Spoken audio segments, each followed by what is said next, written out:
My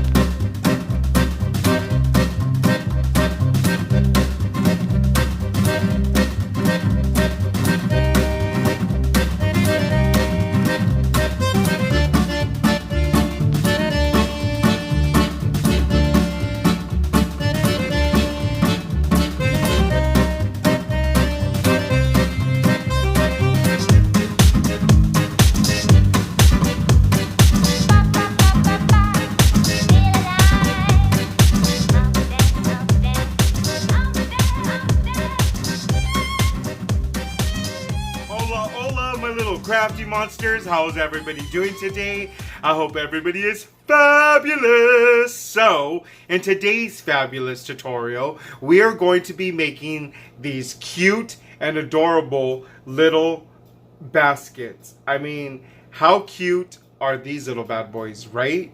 With the little basket part right here, and then the little roses, and I mean, I don't know what kind of flower these are, but then we have roses, and then we have greenery, and then we have these flowers that we don't know what they're called, but they're there to give some color and some little dimension. And also you have the little handle on the very top of this little basket. On the back we put some cardstock. We cut a cardstock just tracing. Oh wait, I forgot to tell you what this was made out of, right? Duh. We made it out of a mason jar lid.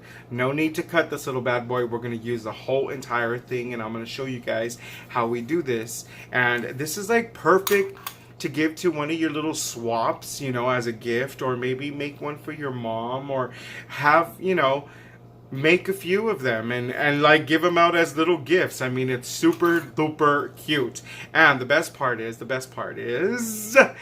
I put a magnet in the back, so it is magnetic. So when you basically are putting this paper right here, all I did was I put the magnet down and I glued around the magnet.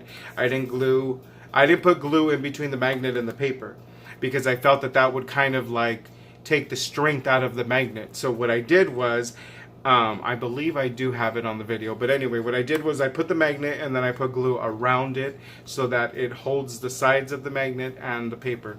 And so this is magnetic. This could go definitely on somebody's fridge, or if they take it to work, they could put it on a file cabinet or something like that. There's just so many things that you guys could definitely do with this. I thought it was super cute. This is going to go out to somebody. But like I said, these are super easy to make. Again, this is not my idea, because I've seen these on Pinterest. I'm on Pinterest a lot. Like, they might think that I'm a Pinterest stalker. But it's okay, because that's where I get a lot of ideas. And I get my little motivations from there as well. So, like I said, let's turn this little bad boy into one of these, and I will see you guys in a bit. Alrighty then, my little crafty monsters. Let's get down and dirty with these little bad boys here. So these are the supplies that we will be using. We're going to use this twine. We will use this paper flowers and these magnets to turn it into a magnetic little element, and then these little floral tiles. I'm gonna just call them floral tiles because I don't know what else to call them. This is the twine we're going to be using, and we're gonna go ahead and glue the lid together because it's a two-piece lid and we want it to be just one piece. So I'm just going to go ahead and add a little bit of hot glue on the very edge of this, and then I'm going to just stick that little bad boy on there.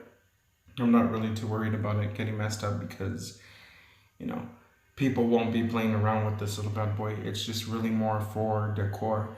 So now I just cut a little strip that I would feel is long enough to make a little handle, kind of like a basket. But as I was doing this, I was realizing that this just wasn't going to be working out. So we're going to go ahead and retry that one more time. So I'm not really doing anything. I'm just kind of twisting it. And every so often I will add a little bit of glue just to keep that twine twisted. And so it doesn't unravel. And, you know, once you kind of glue it onto the sides, it probably won't unravel anyway. But I do want to add some glue to this little sucker so that it just gives me the peace of mind. Now, just go ahead and keep turning and turning this little bad boy. And like I said, just add glue here and there. It doesn't have to be saturated in glue. And then once you get to the very edge, we're going to go ahead and just glue this little bad boy to the very ends, to the sides of that little mason jar lid. And that's just going to give that little appearance that it's a handle. We're going to get some cardstock. This is a 110 pound cardstock, and I'm going around it with that lid, and then just going to go ahead and cut that little bad boy out. And we will be gluing this to the very back of that lid, just so that it doesn't stay hollow. But I will be adding a magnet to the paper, so that if the recipient wants to put this up like on a fridge or a file cabinet or something like that, then they could do so. Now I'm not adding glue in between the magnet and the paper, I'm just adding glue on the very sides. I felt that adding glue in between the paper and the magnet would just basically cover up the strength of the magnet. So right here I didn't put enough glue, and I just put so little glue that it dried really quick. So I guess you want to kind of move a little fast on this project. So once we have the back covered, we're going to go ahead and add the little strips, and I'm just kind of like eyeballing it on the center of each side, kind of, you know, making it a little bit even. And then once we got these little bad boys down, we're going to go ahead and start putting the twine around the basket. We're just basically going to go in a circular motion, and we're going to continue doing this kind of like in a spiral look until you fill this whole entire basket. It's really, really easy, guys. All we're really doing basically is covering the lid, so you can't really see the lid. So right here is where I'm going to go ahead and mark where the basket will end on the very top. This is the top part of the basket.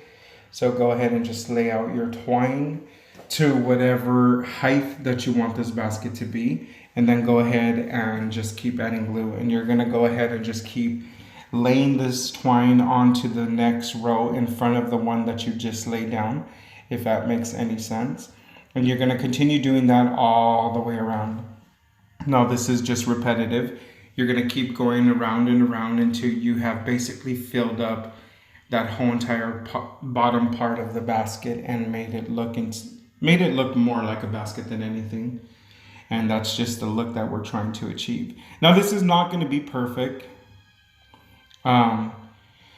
We do thrive for close to perfect, but it is impossible to get exactly perfect. So we're just going to do the best that we can.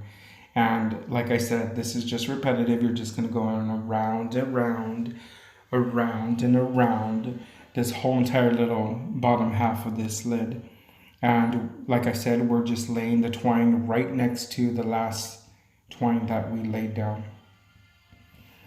This just kind of makes it look like if it's a woven basket, because it's all going uniformed in one direction. However, there is a gap in between the very top of that lid where the two pieces connect. If you guys have a mason jar, if you guys have seen these before, you guys would definitely know what I'm talking about.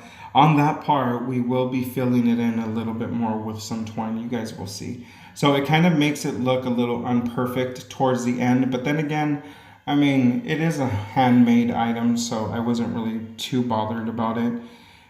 For some of my little OCD crafting monsters and perfectionists, it will probably bother you. So I would recommend that you lay twine down on there first to fill in that little gap, and then start going all the way around it, if that makes any sense. Yeah, it kind of made sense in my head. But anyway, so we're almost done with this, guys, and we are coming to the very last part of this little basket, as I said.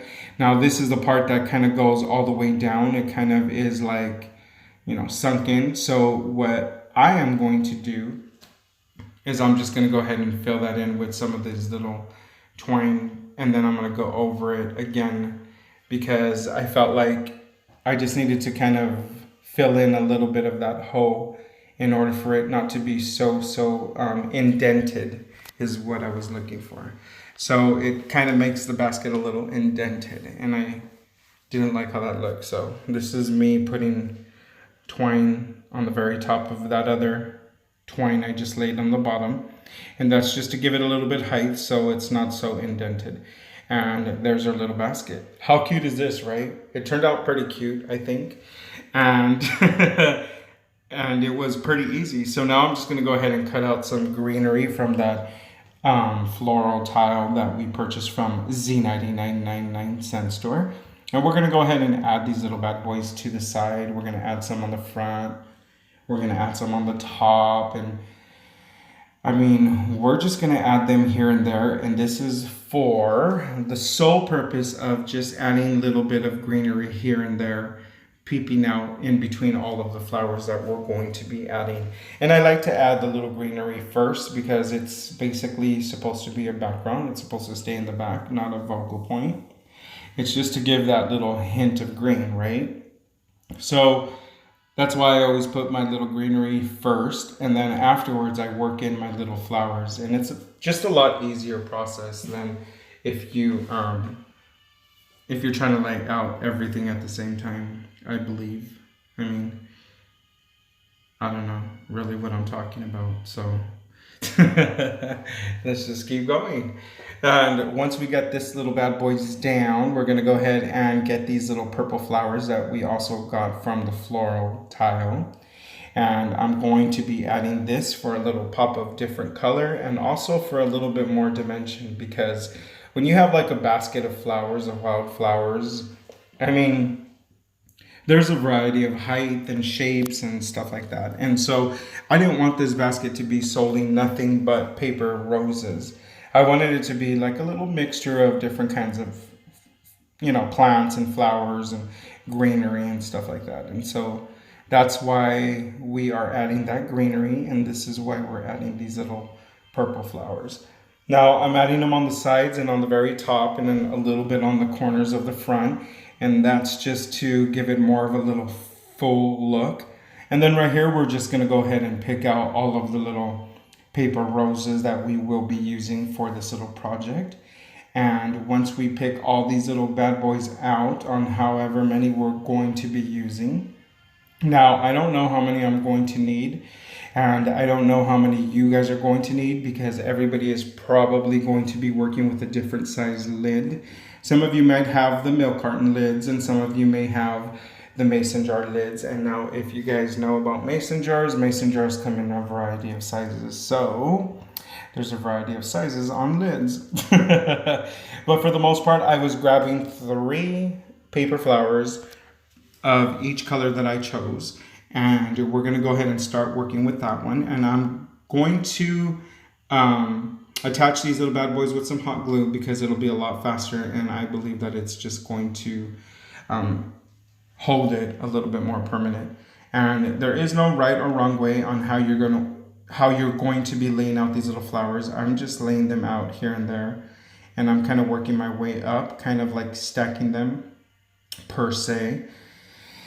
And I'm just adding flowers in the little gaps, and I'm trying to add different shades of flowers and not just put the same flower close together, just so that, you know, it gives it a variety and a little bit more for the eye to see. And so I think that's what I'm doing. I'm hoping that's what I'm doing, but for the most part, the end result does come out really cute. And if I do have 2 colors that are really close together, then so what?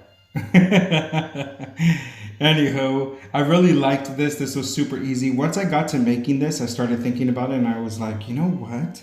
With Mother's Day coming up, I think this would be such a cute little Mother's Day gift that one could make for their mother. I mean, you know, you're going to obviously give them something other than this.